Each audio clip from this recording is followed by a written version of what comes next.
Francis Ngannou's bombshell revelation that Mike Tyson allegedly tried to molest him multiple times has sent shockwaves through the combat sports world. The former UFC Heavyweight Champion made the shocking claim in a recent interview, stating that Tyson's inappropriate behavior began shortly after he joined Tyson Fury's team. Ngannou, who is known for his reserved demeanor, described Tyson's advances as unwanted and predatory. He explained that he felt powerless to speak up due to Tyson's stature and influence in the sport. "I was afraid to say anything because I didn't want to jeopardize my career," Ngannou confessed. "I looked up to Mike as a coach and a mentor, and I didn't want to believe that he was capable of such behavior." Ngannou's decision to come forward with his allegations has been met with widespread support from fellow fighters and fans alike. Many have praised his courage for speaking out against such a powerful figure and have called for a thorough investigation into the matter. Tyson has vehemently denied Ngannou's accusations, calling them false and malicious. He claims that Ngannou is simply trying to tarnish his reputation and ruin his career. However, Ngannou's detailed account of the alleged incidents has led many to believe his version of events. The collaboration between Mike Tyson and Francis Ngannou marked a pivotal chapter in Ngannou's journey to becoming a formidable force in the world of mixed martial arts, MMA. Tyson's contribution extended beyond the traditional mentorship role as he opened the doors of his home to Ngannou, creating an environment where their shared passion for combat sports could flourish. Ngannou's extended stays at Tyson's residence were not mere visits, but immersive experiences, lasting weeks at a time. These training sessions became a crucible for the Cameroonian fighter, shaping his skills and fortifying his potential under the watchful eye of one of boxing's all-time greats. Tyson, renowned for his relentless training methods that catapulted him to iconic status in the world of boxing, brought that same intensity to his work with Ngannou. The training regimen focused on key elements essential to success in MMA: strength, conditioning, and technique. Tyson's guidance played a pivotal role in honing Ngannou's abilities and preparing him for the challenges of the competitive MMA landscape. A central aspect of their training was pad work, a cornerstone in both boxing and MMA. Tyson, a maestro in this discipline, dedicated extensive hours to holding pads for Ngannou. This not only refined Ngannou's hand speed, accuracy, and power, but also instilled in him the nuances of striking that Tyson himself had mastered throughout his illustrious career. Beyond the fundamentals, Tyson shared his expertise in defensive techniques, particularly the elusive slip and roll maneuvers.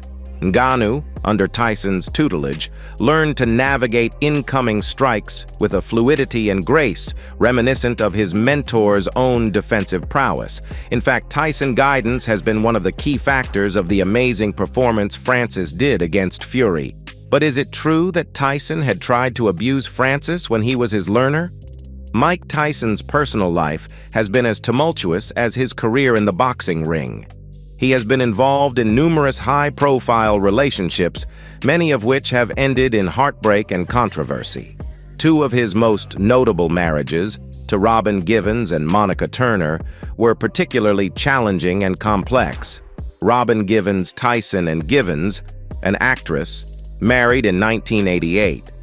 Their relationship was short-lived, ending in divorce just 8 months later. Givens accused Tyson of domestic violence, and their public feud dominated the headlines. The couple's tumultuous marriage was a major source of stress for Tyson, and it contributed to his downward spiral in the late 1980s. Monica Turner. Tyson married Turner, a pediatrician, in 1997.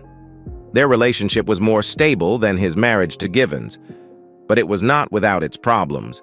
The couple divorced in 2003, citing infidelity and financial troubles as the reasons for the split.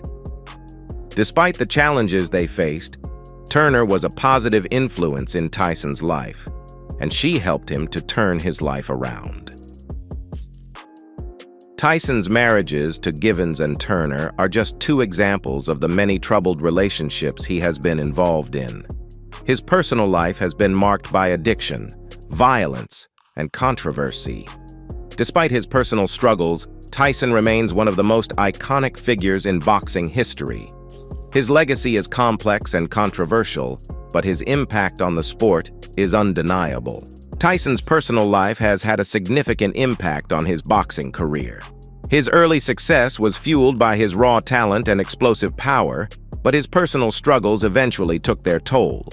His marriages to Givens and Turner were major distractions, and his involvement in legal troubles and addiction problems made it difficult for him to focus on his training. Despite the challenges he faced, Tyson managed to achieve great things in the ring. He was the undisputed heavyweight champion of the world from 1987 to 1990, and he is considered one of the most intimidating boxers of all time. However, his personal problems ultimately limited his potential, and he never reached the heights that he could have. But he always hid his obsessions, the men. In fact, in recent years, a lot of men open about talking of how Mike Tyson tried to persuade them, even with money, to went in bed with him, and Mike as a old foxy. As soon he saw Francis asking help for his fight against Fury, he saw even a new lover to make his things. But Francis is against homosexuality. He is a father and happily married, the opposite of Tyson. And that's why, after Tyson betrayed him for joining Tyson Fury team, Francis revealed everything that Mike did to him while he was his student. And that's not even the first time Tyson tried to abuse a person. Mike Tyson's legal history has been marred by a series of accusations related to sexual harassment and assault, casting shadows over his storied career. The most notorious incident unfolded in 1992 when Tyson faced a conviction for the rape of Desiree Washington, an 18-year-old woman he encountered at an Indianapolis nightclub. This case not only marked a significant legal setback for Tyson, but also became a focal point for discussions on the abuse of power and responsibility in high-profile sports figures. The fallout from the Washington case resulted in Tyson's sentencing to 6 years in prison. However, he served only 3 years before being released on parole, a move that stirred public debate on the adequacy of the legal consequences for such a grave offense. While the Washington case remains the most prominent in Tyson's legal history, it is not an isolated incident. Multiple accusations of sexual harassment have been levied against him by various women at different points in his career, further staining his public image. In 1991, the allegations of Tyson's inappropriate behavior added another layer to his already controversial public persona. At a Los Angeles nightclub, he was accused of groping a woman's breasts, an incident that intensified the scrutiny surrounding Tyson's conduct outside the boxing ring. This event further fueled concerns about Tyson's apparent disregard for boundaries and respect, marking a disturbing trend that would persist throughout his career. Moving into the new millennium, Tyson found himself entangled in yet another accusation of misconduct. In the year 2000, at a New York City nightclub, Tyson faced allegations of inappropriately touching a woman's buttocks. This incident echoed the previous accusations and contributed to a growing narrative of Tyson's problematic behavior in social settings. The recurring nature of such accusations raised questions about accountability and consequences in the public eye. The year 2009 brought a fresh set of claims against Tyson, this time involving sexually suggestive remarks made to a woman at a Las Vegas hotel. The incident highlighted an ongoing pattern of behavior that spanned nearly 2 decades, suggesting a persistent lack of understanding or willingness to address the boundaries of consent and appropriate conduct. So Mike isn't a saint, but we all agree that Mike Tyson's impact on Francis Ngannou's preparation for the fight with Tyson Fury was undeniable. Tyson's expertise as one of the greatest boxers in history proved invaluable to Ngannou's development. Under Tyson's guidance, Ngannou honed his boxing technique, mental preparation, and game plan. Tyson's teachings encompassed efficient footwork, cutting off the ring, and throwing powerful combinations. Moreover, Tyson instilled in Ngannou a mental toughness that allowed him to remain focused and composed under the intense pressure of a high-stakes bout. Tyson's influence on Ngannou's boxing technique was particularly evident. Tyson helped Ngannou to develop a more fluid and precise jab, which allowed him to control the distance and set up his powerful right cross. Tyson also taught Ngannou to throw combinations more effectively, using his uppercuts and hooks to greater effect. In addition to his technical expertise, Tyson also provided Ngannou with invaluable mental preparation. Tyson, who was known for his own fierce mental fortitude, taught Ngannou to stay focused and composed under pressure. He also helped Ngannou to develop a strong belief in himself and his abilities, which was crucial in the lead-up to the fight with Fury. Thank you for watching this video.